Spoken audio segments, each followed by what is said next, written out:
واش عارف شنو سبب تعطيل حياتك؟ واش عارف علاش امورك ما ميسراش؟ واش عارف علاش عليك ضغوطات؟ واش عارف علاش ديما كتحس براسك ان الدعاء ديالك ما مستجابش؟ ديما كتحس براسك داك المجهود اللي كدير كيمشي هباء منثورا؟ اي حاجه كديرها كتحس براسك كتشوفها بلا نتيجه. واش عارف ولا ما عارفش علاش؟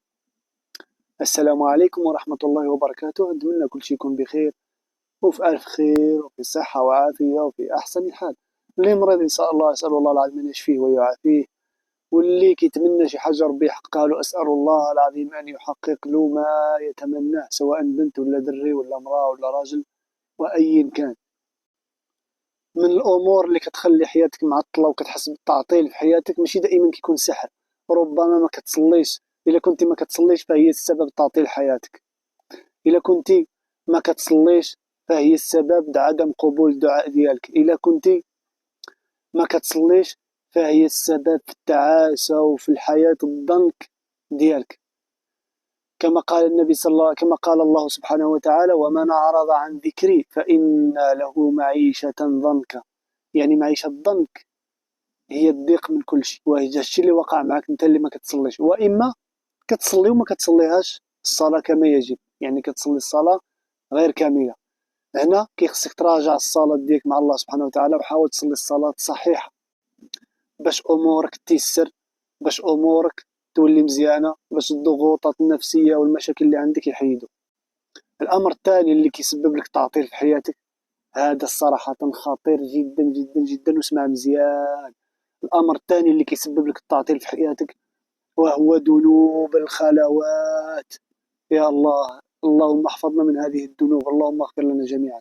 الذنوب الخلوات، اللي ما كيعرف شنو هي ذنوب الخلوات، الذنوب اللي كديرها بينك وبين الله. كتدخل مثلا البيت وتسد عليك، كتظن بان حتى شي واحد ما كيشوفك، وما كتحشمش ولا تخاف من الله سبحانه وتعالى وتقول الله كيشوفني وتستغفر الله. تدخل مثلا للغرفه وكتبقى تشعل الافلام الاباحيه وتمارس العاده السريه، هذه من اعظم ذنوب الخلوات والعياذ بالله.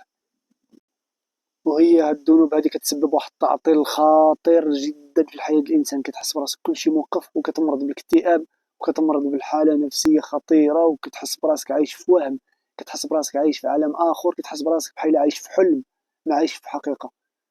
هادشي علاش اخوتي حاول تجنب ذنوب الخلوات، بالخصوص المواقع الإباحية والعادة السرية. هذه غادي تدمر لك حياتك. حاول تبعد على هادشي هذا، وحاول تبعد على هادشي هذا غير لمدة 90 يوم، وغادي تعافى إن شاء الله من هذا الإدمان هذا الخطير جدا. من بعد غادي تحس بالحياة ديالك زوينة، وغادي تحس بالسعادة، تحس بأنك كنت عايش في واحد الحلم وكنت مضيع حياتك. ملي غادي تترك هاد العادة الخبيثة عاد غادي تولي تحس بالحياة الحقيقية. يعني شنو خصنا نديرو هنا باش نحيدو هاد التعطيل من حياتنا؟ حافظ على الصلاة، تصليها كما يجب بخشوع وبشوية عليك وما تزرش في الصلاة. والحاجة الثانية، بعد من ذنوب الخلوات وتوب إلى الله توبة نصوحة. وبعد من أي ذنب ماشي غير ذنوب الخلوات، وتوب إلى الله توبة نصوحة، واستغفر الله سبحانه وتعالى، وابدأ حياة جديدة باش ربي يرزقك حياة جديدة ويقبل دعائك وييسر امورك ويحيد عليك الضغوطات ويحيد عليك اي حاجه كتبسطك. نتمنى يكون الفيديو يعني فاتكم كاملين بكم. ما تنسوش الاشتراك في القناه تشجيعا لي على الاستمرار، واحبكم في الله، والسلام عليكم ورحمه الله وبركاته.